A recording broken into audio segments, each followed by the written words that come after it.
Have you ever gotten totally lost in like a super complicated topic? Just wishing someone would get to the point. Well, Yeah. that's what we're doing today, cutting through all the noise. Absolutely. We're diving deep into Simon Baron-Cohen's work and specifically how he grapples with something we all kind of lazily call evil. Yeah, and Baron-Cohen's book, The Science of Evil, on empathy, it's fascinating how he just throws down the gauntlet, doesn't he? Yeah. He basically says, look, let's stop using this vague term and actually treat cruelty like something we can study scientifically. I love that. We've been digging into excerpts, and it's pretty intense. He really probes why humans treat each other so horrifically. Like, Okay. where does that even come from? Hmm. Our mission today is to unpack this idea of empathy erosion. It's his concept that maybe it's not some mystical evil, but actually our ability to feel what others feel just wearing away. Right. That's what leads to these really awful behaviors. We're also going to look at this whole spectrum of empathy. Some people have tons of it, others not so much. It is a spectrum, absolutely. And it's really important to remember that Baron-Cohen isn't trying to let anyone off the hook. Absolutely not. He's really aiming for a deeper understanding, like what might actually cause people to commit such awful acts. And he does this by looking at the science behind it all. Okay, so let's get into this whole idea of evil. Baron-Cohen kicks things off with a pretty disturbing childhood memory. Oh, yeah. His dad telling him these stories about the Nazis, right? Turning Jewish people into lampshades and soap. Ugh, that's just a horrific image, isn't it? And Baron-Cohen talks about how unsettling it is because it's basically turning people into objects. Dehumanizing them completely. Exactly. It's a stark example of how one group can just totally strip another of their humanity. And that leads him to this question of whether just labeling someone evil, does that really get us anywhere? It's definitely a judgment, a strong one. For sure. But as an explanation, not so much. Like, you think of a murderer taking a child's life or someone doing a suicide bombing, just saying, oh, they're evil, feels almost like we're shutting down the conversation. Exactly. It's the end of the Wow. conversation, right? And Yeah. it doesn't give us any real insight. So that's why Baron-Cohen brings in this idea of empathy erosion. Okay. It's a way more, how should I put it, a scientifically approachable way of thinking about it. Makes sense. He's saying that our ability to really connect with another person's feelings can be chipped away at. And when that happens, it becomes way easier to treat them like they don't matter. Like they don't even have feelings. Yeah. And he says this chipping away, this erosion, it can be caused by some pretty intense negative stuff, right? Like if you're drowning in resentment or you crave revenge. Absolutely. Or you're just consumed by hate, or even this warped sense of, I have to protect my own, whatever that means. Yeah, like a twisted form of self-preservation. Right. And these are powerful emotions, but most of us can't fathom them leading to, actual cruelty. Of course. But he points out that while these might be temporary states for some, for others, this erosion might be tied to something much deeper, Okay. more like a fixed part of their psychology. This is where it gets really, really heavy.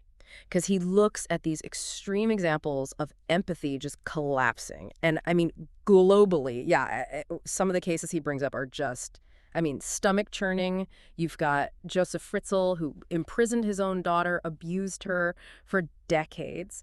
And then there are the Ugandan rebel soldiers. Forcing mothers to kill their children. Yeah. I mean, how do you even begin to... And I know it's almost beyond comprehension. Yeah, and, often these are the cases that get written off as just, pure evil. Yeah.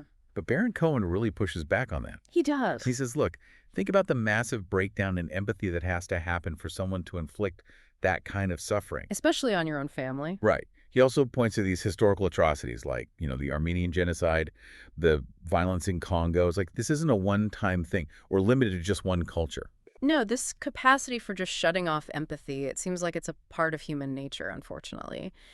It makes you wonder, what is it that changes in a person fundamentally that allows them to just disconnect so completely from another human being's experience? So how does Baron-Cohen actually define empathy? Like, what are the pieces of it? He breaks it down into two main parts. So first, it's being able to figure out what someone else is thinking or feeling. The recognition part. Right. And then second, it's how you react to those thoughts and feelings. Like, Yeah. you have an appropriate emotional response. So it's about both understanding and having the right feeling. Got it. And he brings in this really helpful idea of an empathy spectrum, right? So it's not just you have it or you don't. Right. It's not that black and white. It's like we all fall somewhere along this line with different levels of empathy. Okay. But the people who are committing these, quote unquote, evil acts, They're way down at the very low end of this spectrum. At the extreme. Yeah, and Baron-Cohen calls this 0 degrees of empathy. And I mean, think about it. Even having a decent amount of empathy is so beneficial in our day-to-day lives. Sort of. Being able to see someone else's point of view, working through disagreements, valuing our relationships, even just avoiding those little social awkwardness moments. Yeah, avoiding putting your foot in your mouth. It's the foundation for connecting with other people. It really is. So then Baron-Cohen gets into the biology of empathy. He introduces this thing called the empathy circuit in the brain. Right, and this is where it gets really cool. He's looking at the actual mechanisms in the brain. Yeah, this is where the hard science comes in. He mentions using fMRI, which, just to clarify for our listeners, that's a way of seeing what parts of the brain are active. Yeah, like lighting up. Right, by measuring blood flow. So can you give us a simple rundown of some of the key players in this empathy circuit? Okay, so one of the big ones is the inferior frontal gyrus. Yeah. I'll just call it the IFG.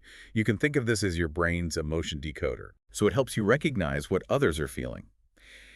Baron-Cohen mentions a study, actually his own daughter was part of it, where people with higher EQs, their empathy quotient, their IFG, was more active when they looked at happy faces. Ah, that's great. He works his own kid into the research. What other parts of the brain are we talking about? Well, there's also the anterior insula, or AI, and the caudal cingulate cortex, which we'll shorten to KACC-MCC.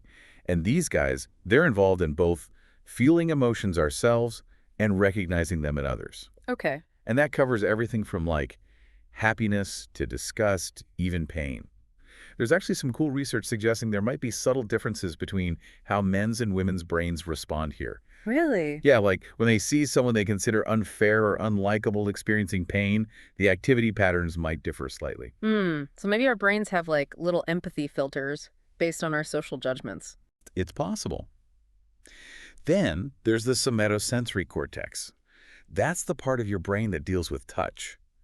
But what's really interesting is it lights up not only when we're touched ourselves, but also when we see someone else being touched. Wow. Like our brains are kind of simulating that experience. That's wild. Yeah, and he points out, think about surgeons or acupuncturists. They might actually have less activity in this area. I guess it makes sense you wouldn't want to like flinch in the middle of surgery because you're feeling your patient's pain. Exactly. You got to Okay. stay focused. Okay, moving on. Mm-hmm. We've got the temporoparietal junction, or TPJ, and the medial prefrontal cortex, or MPFC. These are the big players in mentalizing. That's basically thinking about our own and other people's thoughts and feelings and being able to tell the difference. It's crucial for understanding someone else's perspective. Right. And lastly, we have the amygdala. Now, it often gets called the fear center, Right. but it's also super important for learning about and recognizing emotions, especially picking up on fear in someone's eyes. Baron-Cohen talks about this patient, SM, who had damage to her amygdala. Okay. She had a really hard time recognizing fear in others, and she also struggled with making eye contact. So the takeaway here is that Baron-Cohen suggests that in people who have low empathy, we might see reduced activity or just differences in how these areas of the empathy circuit are working. Exactly. So this 0 degrees of empathy idea, it's not just one thing, is it? He splits it into 0 negative and 0 positive. Right.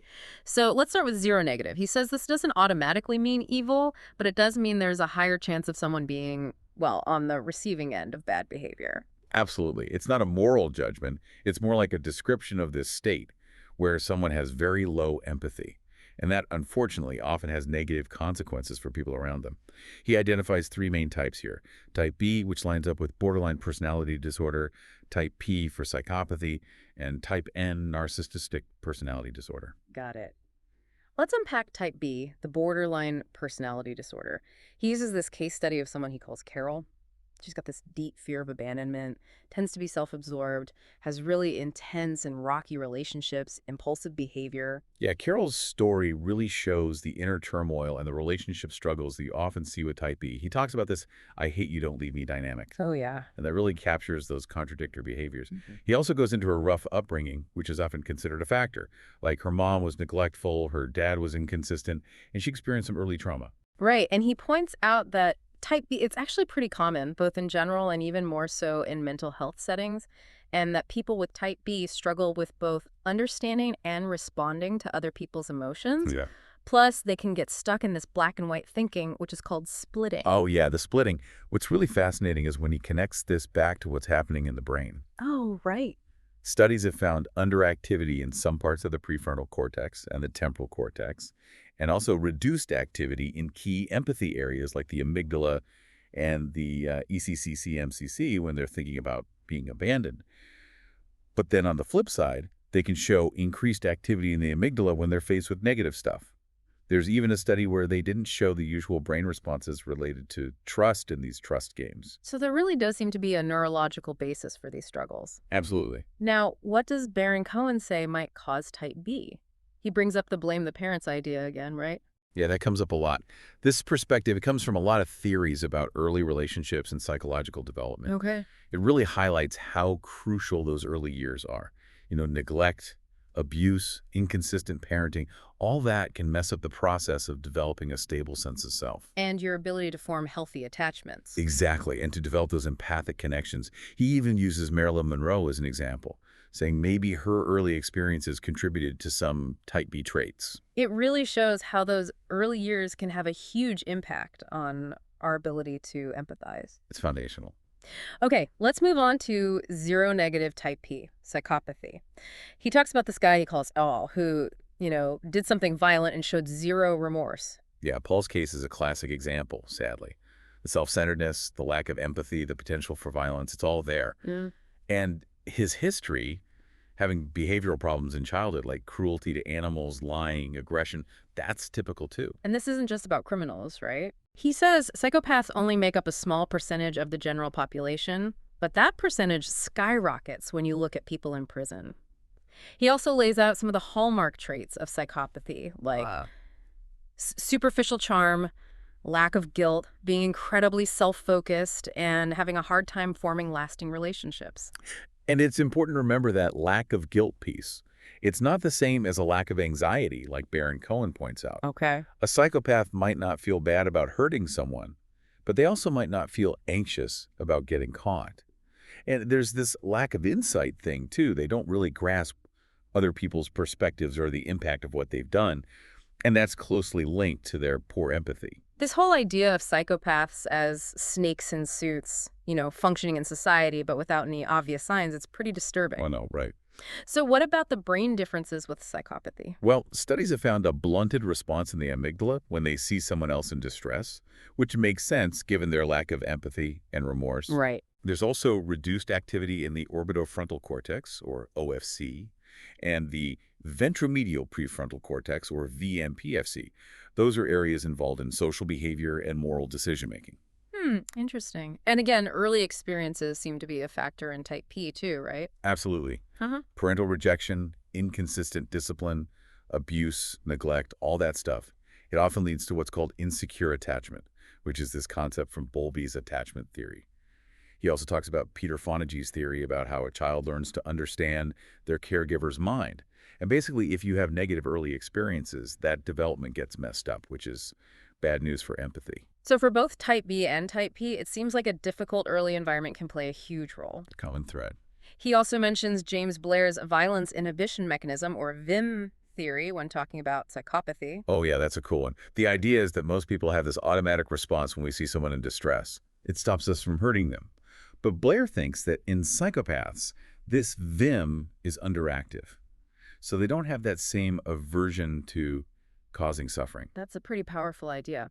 Okay, now for the last zero-negative type, type N, narcissistic personality disorder. He uses this example of a guy named James, who's super self-focused and entitled. Yeah, James is like the poster child for narcissism, totally preoccupied with himself, can't see other people's feelings, manipulative charm, always needs admiration. Constantly seeking validation. Yeah, and that sense of entitlement, that's a big one. Now, even though he doesn't go into specific brain imaging studies for type N, Right. he does suggest that because they all share this core 0 degrees of empathy thing, we might see similar patterns in the empathy circuit, like we do with type B and type P. So even though these zero-negative types show up differently, they all have that same lack of empathy at their core. It's the common denominator. Now let's switch gears completely. Baron-Cohen talks about zero-positive, which is mostly linked to Asperger Syndrome and autism, and he calls it positive because it often comes with specific talents and a really strong sense of morality. It's a really interesting contrast. It is. He uses an example of a guy named Michael, Okay. who has trouble with social interaction, loves rules and systems, super sensitive to sensory input, Right.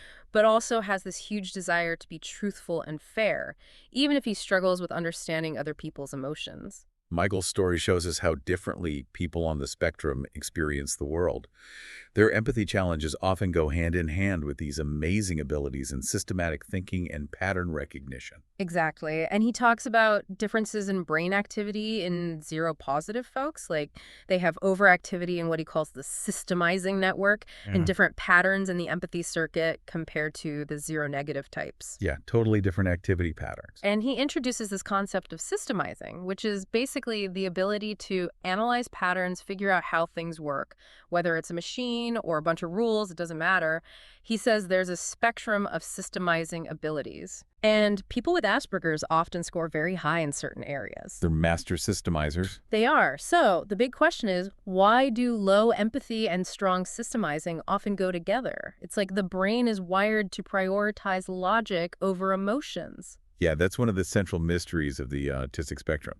And Baron-Cohen uses this example of a kid named Joe who punches a baby just to show how this lack of awareness of other people's feelings can play out. Oh, gosh. But, and this is important, he stresses that there's a big difference between autism and psychopathy. Okay. In autism, it's often about not being aware of the impact of your actions. In psychopathy, there can be this knowing intent to cause harm with zero remorse. That's a crucial difference. And he points out that people with Asperger's often develop really strong moral codes. Yeah. Driven by this systemizing and a desire for fairness, they can become super rigid rule enforcers. They basically systemize morality, creating these logical frameworks for right and wrong, leading to a very strong sense of justice. And what's interesting is he mentions that the parents of zero-positive individuals often have similar traits. Huh. And they're overrepresented in jobs that require strong systemizing skills. Suggesting there's a genetic component. Right. Which brings us to this question of genes versus environment and how they shape empathy in general. He talks about the evidence for empathy being heritable, from those twin studies. Yeah, the twin studies give us some really compelling evidence that our genes play a big role, especially in what's called affective empathy. Okay. That's the ability to actually feel and respond to other people's emotions. He also mentions that alexithymia, which is having trouble identifying and describing your own emotions, that also seems to be partly genetic. Interesting. And the twin studies on type P, they suggest a pretty strong genetic influence for those psychopathic traits, too. Definitely, although the environment still plays a role. Of course. And even though there haven't been twin studies just on type N, family studies do point to a familial connection. And for type B, both family and twin studies indicate a significant genetic component, even taking into account environmental stuff like abuse and neglect. So it's this complex mix of nature and nurture. It always is. He even dives into specific empathy genes. Looking at genes that affect serotonin, cannabinoid receptors, genes linked to the empathy quotient and to autistic traits. He also touches on the sex differences in empathy that researchers have observed. Oh, right. And the possible role of hormones like testosterone. And oxytocin, of course. Right, but he's careful to point out that genes don't determine everything. The way our genes and our environment interact is what really matters. Absolutely. It's all about the interplay. So even with all this research, there are still some big questions, right? Like, why do these different forms of 0 degrees of empathy exist if they all seem to involve some of the same brain areas? It's a puzzle for sure. He includes this table in the book where he compares cognitive and affective empathy and systemizing across the different types. Okay. And he suggests that those subtle but distinct profiles might be the key to understanding the variations. And he brings up a really interesting point. Does committing murder, for example, automatically equal 0 empathy? Right. He uses the case of Rekha Kumara Baker, who killed her daughters but didn't fit the typical diagnosis for mental illness, to challenge that whole mentally ill versus mentally normal binary. And he points out how empathy isn't even really considered in diagnoses. That's a huge point. It highlights how limited our current psychiatric categories are. He's basically saying, look, anyone capable of such a horrific act has to have a massive empathy deficit in that moment, whether they meet the criteria for a mental illness or not. Right. He also touches on the concept of the banality of evil. That idea that regular people can do horrible things just by conforming and obeying authority. He brings up those classic experiments by Ash, Milgram, and Zimbardo, and the case of Adolf Eichmann. Yeah, the banality of evil really makes us question how much is social pressure and how much is an individual's lack of empathy. Baron-Cohen thinks that even when people believe they're just following orders, a reduction in empathy is likely at play. He also talks about terrorism, suggesting that while beliefs and ideologies drive those actions, actually carrying them out probably involves shutting off or at least seriously eroding empathy in that moment. And he contrasts this with the idea of like super empathy. Right. And he's skeptical of whether just suppressing your emotional response really counts as empathy. It's an interesting distinction. He talks about the difference between objectifying someone without being aware of their feelings versus objectifying them while knowing how they feel but just not caring. He sees that first one as a possible step towards 0 degrees of empathy because it allows for increasingly harmful actions without the usual emotional breaks. Okay, so bring this all together. What's Baron-Cohen's main message? I think the core idea is that we can understand so much more about what we call evil if we look at it through the lens of empathy and its absence. Okay. He shows us there are different ways to get to that low end of the empathy spectrum. Right. You've got the 0 negative types like psychopathy and the 0 positive type linked with autism, and they may each have their own unique brain bases. And he really drives home the point that empathy is this essential resource, but we often overlook it. Right, it's undervalued. In our communities, relationships, in resolving conflict. He gives examples like Nelson Mandela and F.W. de Klerk. Right. And the conflict between Israel and Palestine. Yeah, it's ongoing, sadly. Yeah, but it shows how empathy has the potential to bridge these seemingly impossible divides. Absolutely. And he talks about the parent circle, specifically this story of Ahmed and Moish. It's a powerful example of empathy connecting people, even when they've experienced incredible loss. It really does highlight that human capacity for empathy, even in the toughest situations. He sees it as this, like, universal solvent, this tool that's free, doesn't hurt anyone, and could solve so many problems. It's a beautiful way to put it. It is. So as we wrap up this deep dive, any parting thoughts? You know, after looking at all this research, it really makes you think, how can we do a better job of nurturing and prioritizing empathy? As individuals, as societies everywhere. I agree. Like from how we raise our kids to how we do politics, business, everything. Yeah. How can we make empathy central? Because if we can cultivate it, we can prevent so much harm and build so much more understanding in this crazy, interconnected world. Yeah. It's something we should all be thinking about, both in our own lives and in our communities. Absolutely. Great food for thought. I hope so.